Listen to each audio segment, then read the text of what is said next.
काली रात का अमर भूत। राहुल एक 21 साल का लड़का था जिसे घूमना बहुत पसंद था। इस बार उसने अपनी बचपन की दोस्त सिया के साथ एक सुनसान हिल स्टेशन पर पिकनिक का प्लान बनाया। दोनों ने ट्रेन पकड़ी और सफर शुरू हुआ। रात का समय था। ट्रेन की खिड़की से बाहर घना अंधेरा और दूर पहाड़ियों की झलक दिख रही थी। ट्रेन अपनी रफ्तार से दौड़ रही थी। तभी अचानक राहुल को लगा कि कोई उसकी सीट के पास खड़ा है। उसने धीरे धीरे सिर घुमाया, लेकिन वहां कोई नहीं था। सिया ने देखा कि राहुल घबराया हुआ है, तो उसने पूछा, क्या हुआ? राहुल ने झिझकते हुए कहा, मुझे लगा कोई हमें देख रहा है। सिया ने हंसते हुए कहा, डरपोक मत बनो। लेकिन तभी ट्रेन की लाइट झपकने लगी और हवा में अजीब सी फुसफुसाहट गूंजने लगी। अचानक एक अजनबी महिला की छाया पास वाली सीट पर दिखाई दी। उसकी आंखें लाल थीं और वह सीधी राहुल की ओर देख रही थी। राहुल और सिया दोनों सन्न रह गए। ट्रेन जैसे ही अगले स्टेशन पर रुकी, दोनों घबराकर उतर गए और जंगल की ओर बढ़ने लगे।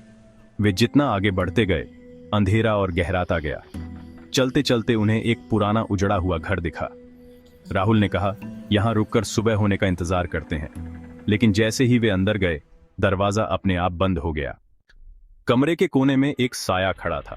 एक लड़की जिसने सफेद कपड़े पहने हुए थे और उसके लंबे बाल चेहरे पर झूल रहे थे। उसकी आवाज ठंडी थी, तुम यहां क्यों आए हो? यह मेरा घर है। लड़की की आंखों से आंसू बहने लगे। मुझे भी किसी पर भरोसा था, लेकिन उसने मुझे धोखा दिया। अब मैं यहां कैद हूं। कोई भी यहां आता है, वो कभी लौट नहीं पाता। इतना कहते ही दरवाजे की खिड़कियां जोर जोर से हिलने लगीं। राहुल ने सिया का हाथ पकड़ा और बाहर भागने की कोशिश की, लेकिन जैसे ही उसने दरवाजा खोला, वह एक गहरी खाई में गिर गया। सिया चीखती रही, लेकिन राहुल गायब हो चुका था। जंगल में सिर्फ उसकी गूंजती हुई आवाज बची, सिया, मुझे बचाओ। सुबह हुई। सिया अकेली ट्रेन स्टेशन पर खड़ी थी, आंखों में आंसू और दिल में दर्द। उसने ट्रेन पकड़ी और अपने शहर लौट गई।